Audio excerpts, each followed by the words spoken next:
নমস্কার, আমি রাজু। আজ আপনাদের সামনে হাজির হয়েছি এমন একজনের কথা বলতে, যার জীবনটা গত দুদিন আগেও আমাদের মতো স্বাভাবিক ছিল, কিন্তু একটি আকস্মিক সড়ক দুর্ঘটনা তার জীবনটা উলটপালট করে দিয়েছে। কথা বলছি এথেলবাড়ির বাসিন্দা সন্দীপ শর্মা। গত শনিবার রাঙ্গালীবাজনা থেকে বাড়ি ফেরার পথে সড়ক দুর্ঘটনার শিকার হয়। প্রাথমিক চিকিৎসার জন্য তাকে বীরপাড়া সাধারণ হাসপাতালে নিয়ে যাওয়া হয় এবং পরবর্তীতে শিলিগুড়ির একটি বেসরকারি নার্সিংহোমে তাকে ভর্তি করানো হয়। বর্তমানে সে সেখানেই চিকিৎসাধীন রয়েছে। মাত্র 22 বছর বয়সী এই যুবক বর্তমানে মৃত্যুর संगे পাঞ্জা লড়ছে। बजना मेला गया था बच्चा लोग, वहाँ से आ रहा था, ट्रक मार के चला गया है।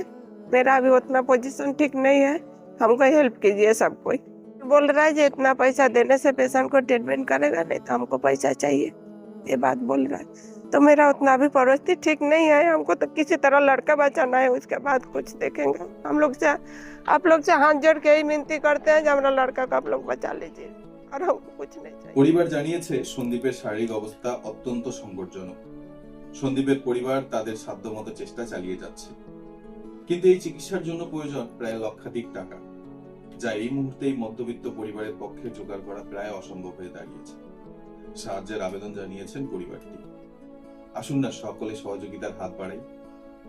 মানুষ মানুষের জন্য, এই চিরন্তন সত্যটি আজ আমাদের আবারও প্রমাণ করার সময় এসেছে। আপনাদের সামান্য সাহায্য সন্দীপকে আবারও তার পরিবারের মাঝে ফিরিয়ে দিতে পারে। আপনাদের দেওয়া ছোট্ট একটি অনুদান হয়তো একটি প্রাণ বাঁচিয়ে দেবে। ভিডিওতে দেওয়া কিউআর কোড কিংবা কমেন্ট বক্সে ব্যাংক ডিটেলসে আপনারা সাহায্য পাঠাতে পারেন। সকলের কাছে অনুরোধ, ভিডিওটি শেয়ার করুন যাতে আমরা দ্রুত প্রয়োজনীয় অর্থ সংগ্রহ করতে পারি। আপনাদের প্রার্থনা, দোয়া এবং সহযোগিতা একান্তভাবে কাম্য। ধন্যবাদ।